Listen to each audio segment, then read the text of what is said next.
President Trump is pulling the U.S. out of 66 international groups that he says, quote, no longer serve American interests, including a UN climate treaty. Our next guest has been calling on him to do just that, and it comes less than a year after pulling out of the Paris Climate Accords. Joining me now is Mark Morano of ClimateDepot.com, and he's the executive editor there. Mark, it's always great having you on. So let's talk about this, because President Trump famously took us out of that Paris agreement in his first term, saying, I'm the president of Pittsburgh, not Paris. He's doing it again with this agreement. Why don't you break down what this actually means? Is this more than a symbolic gesture? Yes. If you know, we've been going through the yin-yang of this climate policy for over a decade. Obama, Trump, Biden, Trump.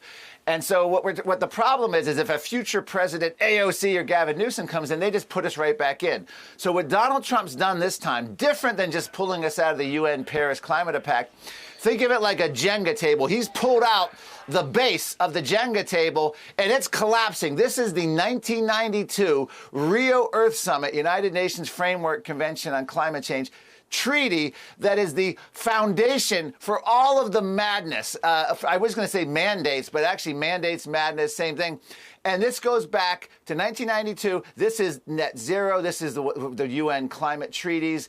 This is the entire United Nations climate agenda, the grandfather of them all. By withdrawing from this, there's legal analysts say, and according to Politico and other publications, you're going to need the next president to resubmit for Senate ratification to get us back into this mess. Wow. So Trump 2.0 has gone and exceeded everything beyond what Trump 1.0 in his first term did. And we're also out of the UN Population Fund, which is a great thing. We're also out of the UN Climate Panel, the IPCC, which was merely a political body masquerading as a science panel that had to take their orders line by line from politicians when they would do their climate reports. So this is a day of liberation. This is true America first. One of the most significant things he's done in his presidency when it comes to international regulatory policy. Yeah, I'm so glad you broke that down. You're right. It is. It has great significance, as you laid out, but also it's going to save us a lot of money. I just wonder if we should just pull out of the UN altogether, but we can have that discussion later. Yeah. All right, let's talk about this, because there's a new bill proposed in Massachusetts that's trying to limit or reduce the number of miles that people can drive in their car in an attempt to reduce the state's greenhouse gas emissions. You've always said this stuff was coming to America, and you know the American car is like, it's a symbol of freedom. Of course they're going to want to limit that. Yes. Explain what they're going to do and what Americans could do to fight back. Yeah, this is just the same old, same old. Every time you think you've crushed totalitarianism, it reemerges from the rock from which it was hiding. And here it's Massachusetts.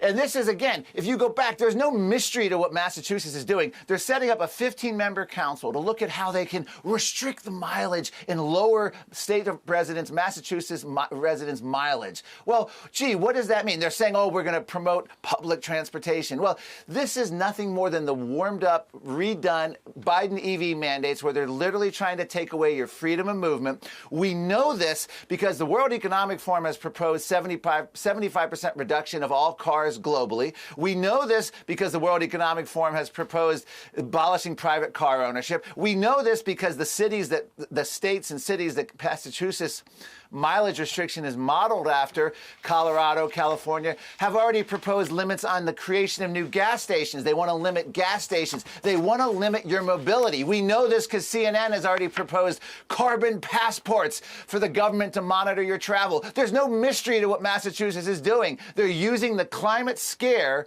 to come after your direct ability to drive cars, and now the government's going to be checking your mileage to see if you've driven too much. There's no good end to this story.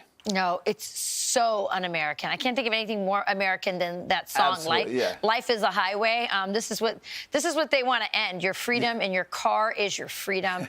Hands off. Mark Morano, thanks for always bringing attention to these important things. We're going to have you back soon, because you and I want to talk about AI data centers, because I think they're the new windmill of our policy. So we'll talk about that. Mark, always great having you on. Thanks. I'm Steve Doocy. I'm Brian Kilmeade. And I'm Ainsley Earhart. And click here to subscribe to the Fox News YouTube page to catch our hottest interviews and most compelling analysis.